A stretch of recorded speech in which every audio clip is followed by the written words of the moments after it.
Hi guys, welcome back to the channel. Following on from my abject failure with the Surge and Sparks pre-release Build and Battle box, where I went 0 for 3 at my local Pokemon League, and it was just clear that the deck wasn't actually good enough to compete at all. I've decided to do a little bit more research into what decks are actually viable in the current meta game, what cards are really strong, what strategies are people using, and I've been using this resource here. It's called Limitless TCG. And it's a website where they rank all of the current meta decks based on their tournament placements. They give them a points figure that allows them to put them into a ranking. So you can see straight off the bat there, we've got Dragapult EX, we've got Goldengo EX, we've got Gardevoir EX, Raging Bolt, Charizard, Marnie's Grimmsnarl. Then we've got things like Terrabox. Now, I wasn't sure what box meant at first, but I've since found out that it actually means toolbox. And the idea with something like Terrabox is that you don't have one particular Pokemon that's there to do all the damage and to win the game for you. You've got a variety of different Pokemon for a variety of different scenarios, and it's almost like you're trying to counter whatever your enemy's going to play.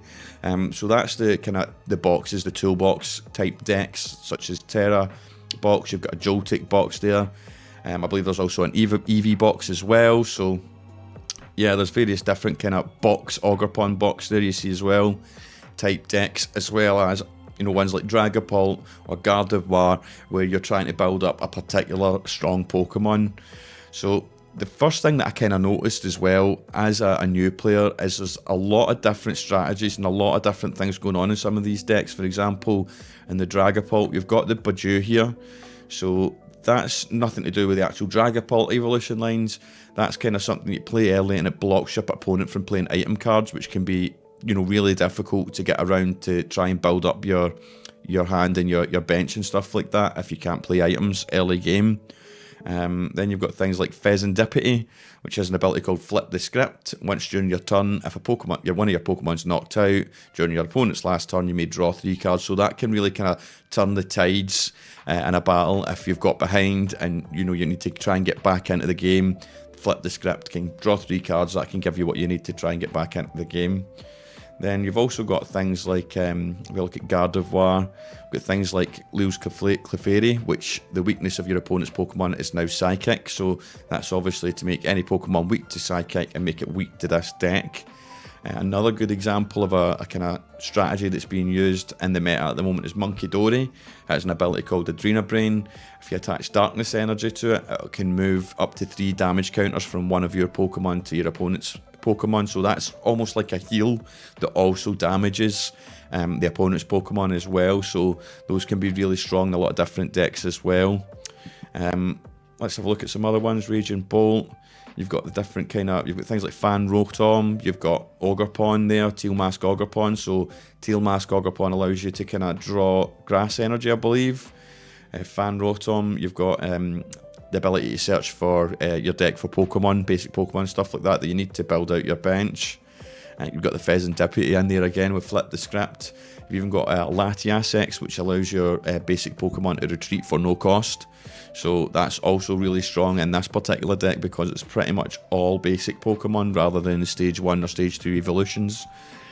So yeah, there's lots of interesting strategies and different approaches to people building decks here. And as a newcomer, it's quite overwhelming actually. So what I've done is I had a look through the different decks to try and find something that was going to be relatively straightforward for me to just pick up and play.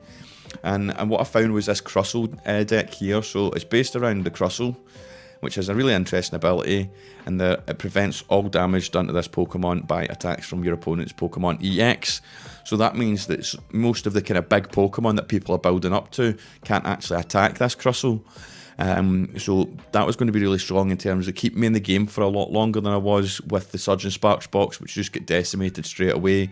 You know, I was thinking this will help me stay in the game, even, you know, if I don't play perfectly well, that's going to be hard to work around for certain decks. So yeah, the Mysterious Rock in is really good for that. You've also got the Cornerstone Mask Ogerpon in here, which has the Cornerstone stance ability, which prevents damage from Pokemon that have abilities. So the likelihood is, if you're going to be playing someone, they're going to either be using Pokemon EX, or they're going to be using Pokemon with some type of ability. You've kind of got blocks and counters to both of those between the CRUSTLE and the Ogerpon.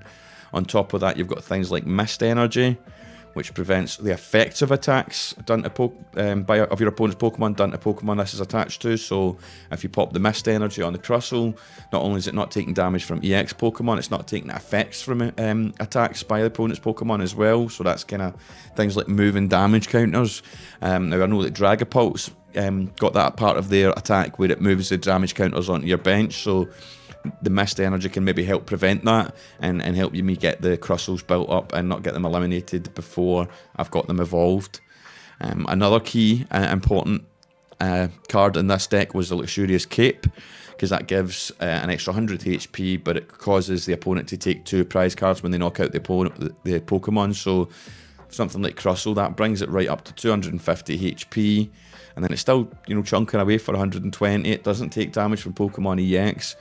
250 HP is quite a lot for a non-EX Pokemon to be able to damage down, so yeah, that's really strong once we get that on there. Unfortunate part is the opponent takes 2 prize cards if they do get the knockout. I think there is a card out there, an Ace Spec card called Hero's Cape, I believe, that allows you to get that same effect without the 2 prize situation, so that's maybe something that I might look at in the future. You can see there's also various different variants of the deck that have been used in different tournaments. You can see the different tournament placements, and the particular one that I'm using, that I've set up or want to set up, is this one by Zelda Z. It's the highest placed CRUSTLE deck in a tournament at 5th place. You see the core of it's just built around the Dwebble and the CRUSTLE. Monkey Dories as well there for moving the damage counters, and you've got a Cornerstone Mask Ogerpon, as we said, for the ability to take no damage from Pokemon with abilities. Got a mixture of energies in there, as we spoke about before. We've got the Mist Energy, we've also got a Jet Energy, which allows us to move a Pokemon from the bench into the active spot when we attach the energy to it. That can be useful if I've maybe got something else in the active and I've just finished setting up my CRUSTLE, I want to get it into the active to start doing damage. Jet Energy is going to be useful for that. Got a Fighting Energy there that's useful for the Cornerstone Mask Ogerpon to be able to use the Demolish ability. We've got Darkness Energies as well. That's for triggering the Adrena Brain ability of Monkey Dory. And lastly is a Reversal Energy, which just basically gives you extra energy when you've got your opponent's taking an extra prize card. So if you're kind of behind, that can help you get back in the game as well. Similar to the kind of flip the script ability. So onto the trainers we've got in there. We've got Crispin for energy generation. We have Arvin for finding items and tool cards out of our deck. Boss's Orders for getting the KOs late game, or maybe even kind of doing a bit of blocking, taking the, you know, if they've built up in the active spot, put it on the bench and make them have to retreat before they can use it. Ionos, there's another kind of helping out with card draw, but can also be used offensively as well. Say I've got a good suspicion that the opponent has what they need in their hand. Iono can get rid of that for us and kind of start from scratch. Colress's Tenacity helps me pull out stadiums and energy cards. Pokegear helps me find supporters that I need. Buddy Poffin, it's in just about every deck, finding basic Pokemon with 70 HP or under. Any kind of evolution deck tends to use these to get their basics out. We've got Nest Ball, which lets us get any basic out as well. And that can include our Cornerstone Mask Ogerpon there. We've got our Prime Catcher, which is basically it's like an extra boss's orders, but it allows us to kind of retreat from the active at the same time or bring something up from the bench. So it's just like a kind of super boss's orders. We've got Earthen Vessel in there, which is another energy generation card. Luxurious Capes we've already spoke about.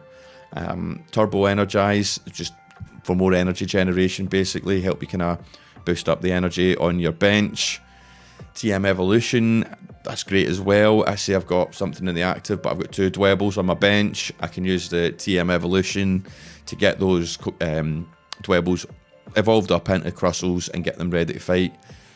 We've got Air Balloon, which is just for retreat cost. If we've got something in the active that we don't want to be there, maybe we don't get the right draw at the start of the match, Air Balloon can pull that back into the bench and we can get something else in the active. Town Store, great for finding Pokemon tool cards. Practice Studio, just gives stage 1 Pokemon 10 more damage, which is useful because our CRUSTLE is actually a stage 1. and our Artisan card as well, our Stadium card, which allows us to search for basic Pokemon. So that's again helping us get set up early game.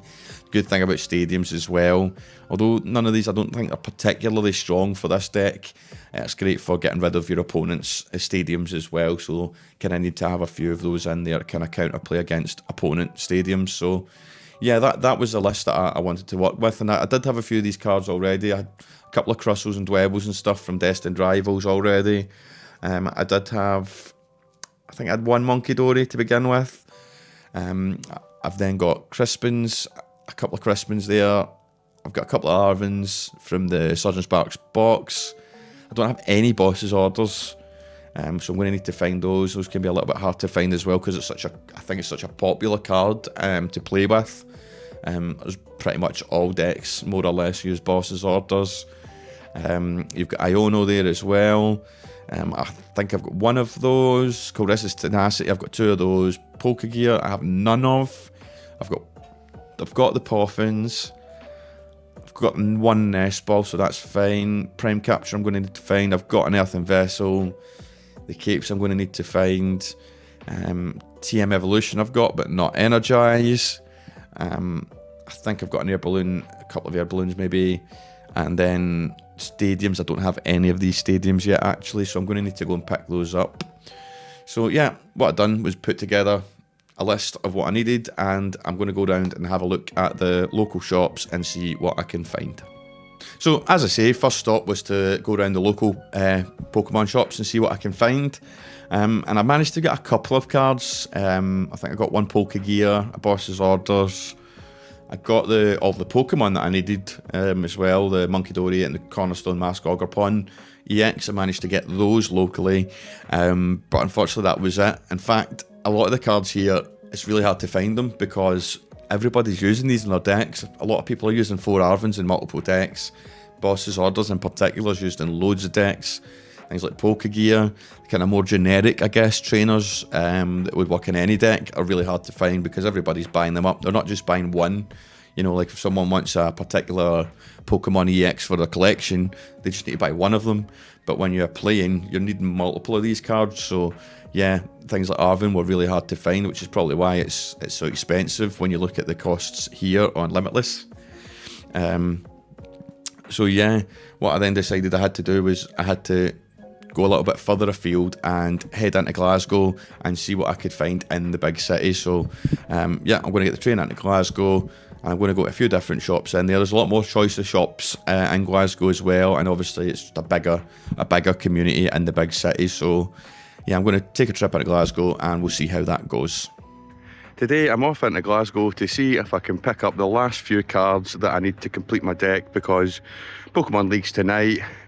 And I want to get my deck ready so that I've got a chance of actually maybe winning this time, maybe winning a single match. So I've tried all the local card shops around where I live and there's not really much there, so I've got the bits that were there, and now I'm just going to head into Glasgow and go to some of the bigger shops. So I'm going to document that process and let you guys see what it's like looking for Pokemon cards in Glasgow.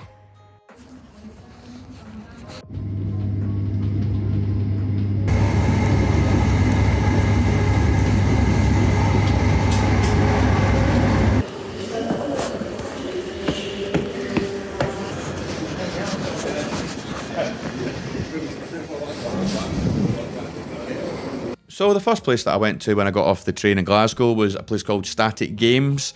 Now I used to know this as A1 Games, I believe. They were partnered with a company called A1 Comics, but it's now called Static Games. You see it be a kind of standalone card shop and kind of tabletop shop. And the first thing I noticed is there was cards everywhere, all along the perimeter wall.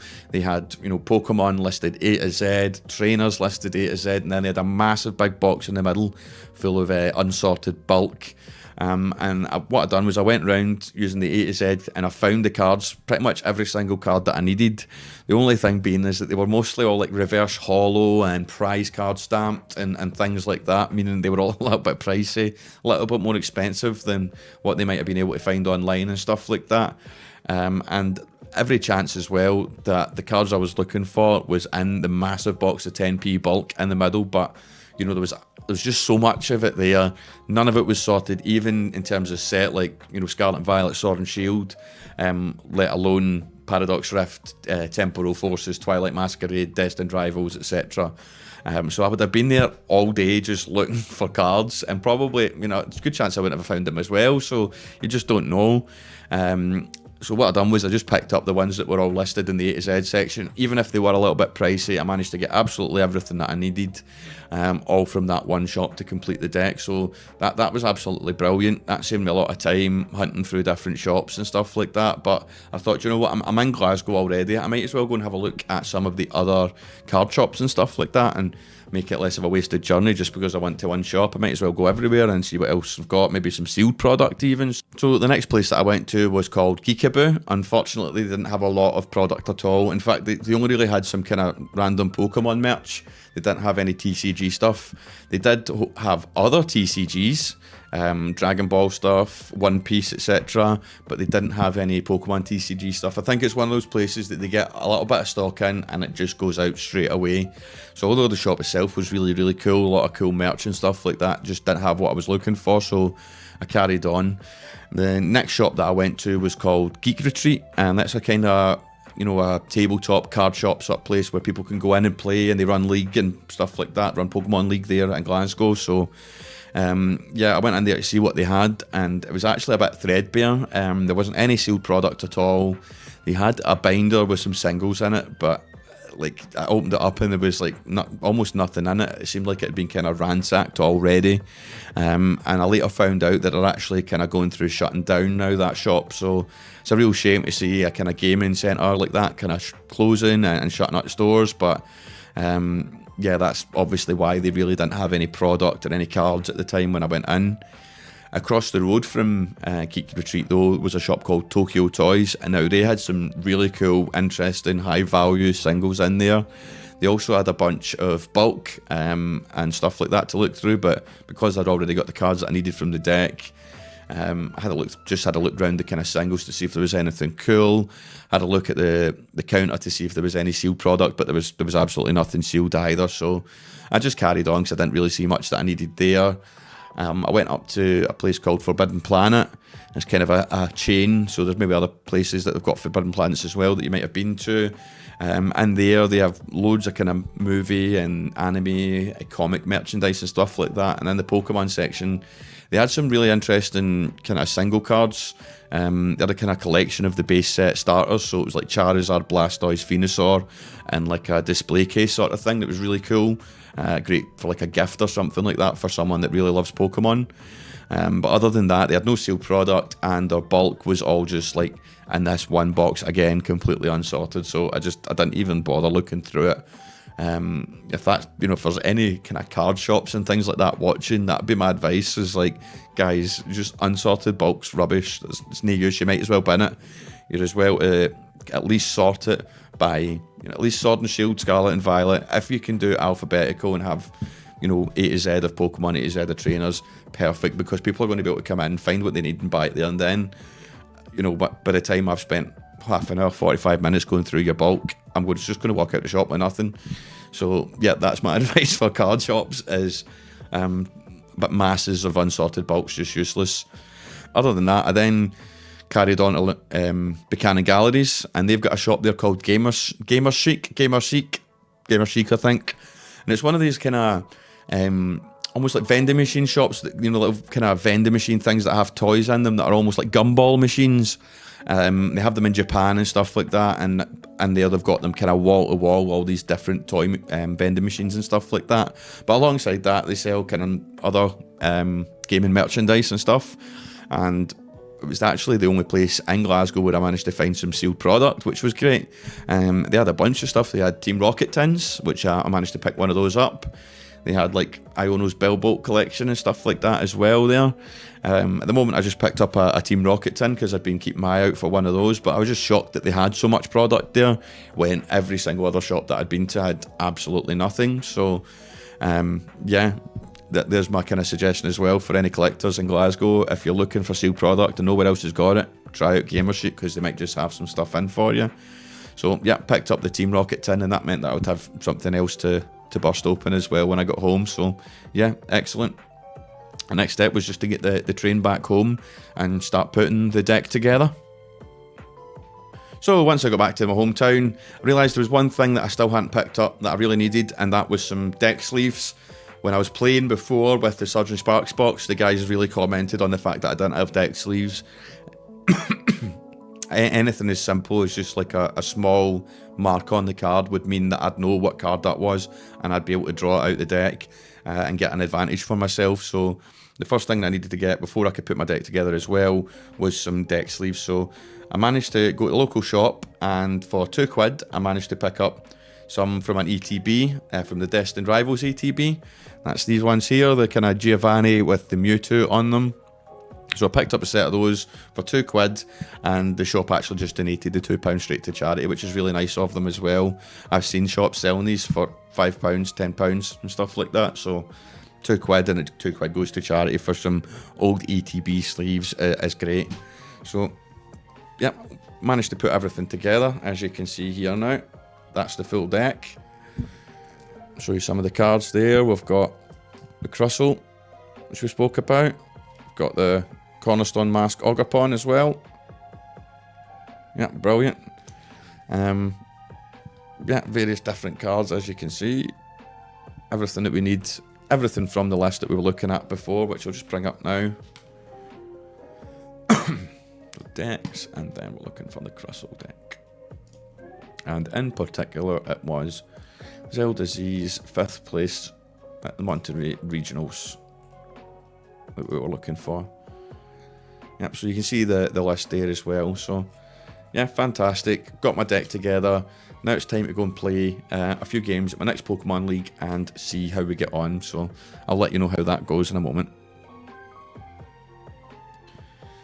Well guys, I'm back from Pokemon League now, and I have to say the Crustle deck's been a major success. I didn't go 3-0, but I did manage to get a win on the board, which I'm really chuffed at, because last time we get absolutely nothing, we get decimated. I think we only got one prize card the entire time last time, and there were a couple of games today that were a little bit closer, but yeah, getting that win at the end was great. So the first deck that I went up against was a Dragapult deck, and it was good because it allowed me to use the Crustle to stop getting attacked, but the kind of damage to the bench and stuff like that, I didn't get my missed energies out properly.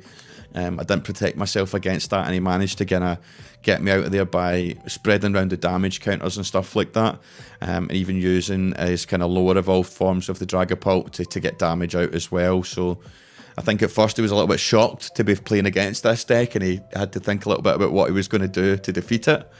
But yeah, he managed to get 2-0 on me for that one. I then played another game with someone who was using a Festival Ground, Festival Lead type setup with, like, I think it's Drapple and stuff, like Drappling, I think, that they use for that one. And it basically lets it attack twice, and it can attack for 20 damage for every card on the bench. So that can get you up to like 120, 240 damage. And again, he had to think about what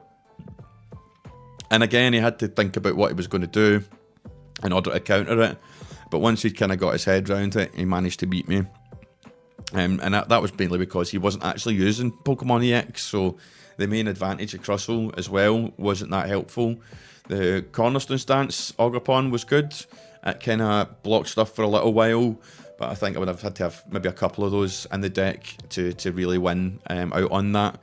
I was trying to use the stadiums as well to get rid of the festival grounds, you know, Town Store, Practice Store and Artisan, but he kept on kind of Night Stretch or something else that he used to get it out of his discard, I'm sure, or he just had that many that he could keep playing them effectively, and every time he had a new festival ground so that he could get his like double attack and stuff like that. So lost that game as well. But then finally my third match of the day was against a EV Box player.